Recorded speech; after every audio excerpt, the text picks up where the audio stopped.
비트코인의 운영 원리와 불변하는 시스템에 대해 알아보겠습니다. 신뢰라는 인간적인 요소 없이도 어떻게 수학과 네트워크만으로 디지털 화폐가 작동하고 유지되는지 그 비밀을 파헤쳐 보겠습니다. 오늘의 목차입니다. 비트코인의 기본 구조부터 시작해 채굴의 본질, 보안과 탈중앙화, 그리고 왜 비트코인이 결코 바뀔 수 없는 시스템인지 순차적으로 살펴보겠습니다. 비트코인의 핵심은 공개 주소와 개인 키에 있습니다.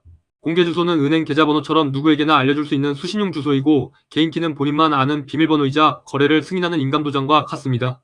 이 두 값은 QR코드로 손쉽게 변환해 사용할 수 있어 관리가 매우 편리합니다. 거래가 발생하면 먼저 네트워크로 전파됩니다. 그 다음 수많은 노드가 이를 검증하고 마침내 장부에 기록하죠. 이 과정에서 모든 노드가 동시에 장부를 업데이트하기 때문에 특정 개인이 독단적으로 기록을 조작하는 것은 불가능에 가깝습니다. 단순한 다수결 방식은 해커가 가짜 노드를 대량 생성해 승인하는 10일 공격에 취약합니다. 이를 해결하기 위해 비트코인은 작업증명 방식을 도입했습니다. 노드의 수로 투표하는 것이 아니라 실제로 투입된 연산력의 크기로 네트워크의 의사를 결정하는 구조입니다. 블록 생성과 채굴은 3단계로 진행됩니다. 먼저 거래들을 묶어 블록을 만들고 채굴 노드들이 수학 문제를 풀기 위해 치열하게 경쟁합니다.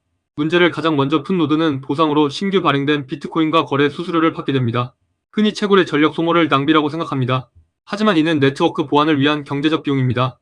막대한 전기를 썼기 때문에 부정직한 채굴자는 보상을 받지 못하고 전기세만 낭비하게 됩니다. 이 비용은 디지털 재화의 희소성을 만들고 강력한 경제적 억제력을 제공합니다. 가치는 본래 주관적입니다. 사용자가 수수료를 지불한다는 사실 자체가 전력 소비의 가치를 인정한다는 증거입니다. 작업 증명은 전기 에너지를 누구나 믿을 수 있는 불변의 기록으로 변환하는 창조적인 행위라고 볼 수 있습니다. 초창기에는 PC로도 채굴했지만 지금은 ASIC라는 전용 반도체가 이 역할을 수행합니다. 일반 사용자는 지갑 앱으로 비트코인을 보유하고 전문 서버는 채굴을 담당하는 식으로 역할이 분담되었습니다. 형태는 전문화되었지만 여전히 시스템을 통제하는 절대 주체는 존재하지 않습니다. 비트코인 가치가 오를수록 공격 욕구도 커지지만 역설적으로 공격 비용은 훨씬 더 가파르게 증가합니다. 설령 공격에 성공한다 해도 신뢰 붕괴로 인해 가격이 폭락하게 되니 전리품은 아무 가치가 없게 됩니다. 수십 년간 적대적 환경을 견뎌낸 완벽한 보안 시스템입니다. 사토시 나카모토는 핵심 구조가 돌에 새겨진 듯 변치 않아야 한다고 강조했습니다. 비트코인에는 중앙은행도 이사회도 없습니다. 오직 합의 알고리즘이 스스로 규칙을 지키며 어떤 개인이나 단체도 이 근간을 수정할 수 없습니다. 비트코인은 오픈소스로 누구나 개선안을 낼 수 있지만 강제성은 없습니다. 노드 운영자가 자신의 컴퓨터에 어떤 버전을 설치할지 스스로 선택하기 때문입니다. 전체 네트워크의 합의 규칙을 준수하는 코드만이 비트코인 생태계 안에서 생존할 수 있습니다. 규칙을 위반하면 어떻게 될까요? 즉시 네트워크에서 기각되고 고립되며 경제적 손실을 보게 됩니다. 시스템은 규칙을 준수할 때만 이익이 발생하도록 정교하게 설계되어 있습니다. 이것이 비트코인의 자율 징계 시스템입니다. 개발자, 채굴자, 노드 운영자 사이에는 팽팽한 균형이 유지됩니다. 개발자는 유용한 코드를 써야 채택되고 채굴자는 규칙을 따라야 보상을 받으며 노드 운영자는 호환성을 유지해야 네트워크 이점을 누립니다. 이 구조가 비트코인의 정책을 견고히 지키는 힘입니다.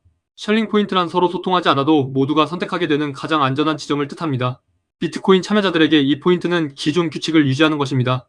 불확실한 변화보다 검증된 규칙을 따르는 것이 모두에게 가장 유리하기 때문에 시스템이 견고하게 유지됩니다. 의견이 갈리면 네트워크가 갈라지는 하드포크가 발생합니다. 하지만 이를 성공시키려면 모든 이용자와 채굴자가 동시에 이동해야 하는데 이는 극도로 어렵습니다. 결국 대다수는 기존 체인을 따르고 소수 세력만 떨어져 나가는 구조가 반복됩니다.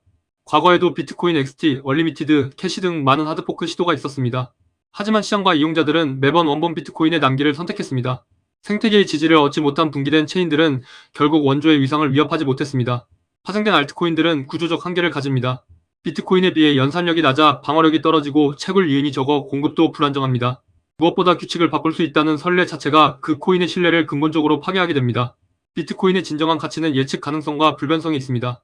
그 어떤 권력자도 발행량을 마음대로 늘릴 수 없다는 자연법칙적인 특성이야말로 비트코인이 수십 년간 신뢰를 쌓아온 근본적인 경쟁력입니다. 오늘 내용을 요약합니다. 작업 증명은 낭비가 아닌 보안의 핵심이며 탈중앙화는 이해관계의 균형으로 보장됩니다.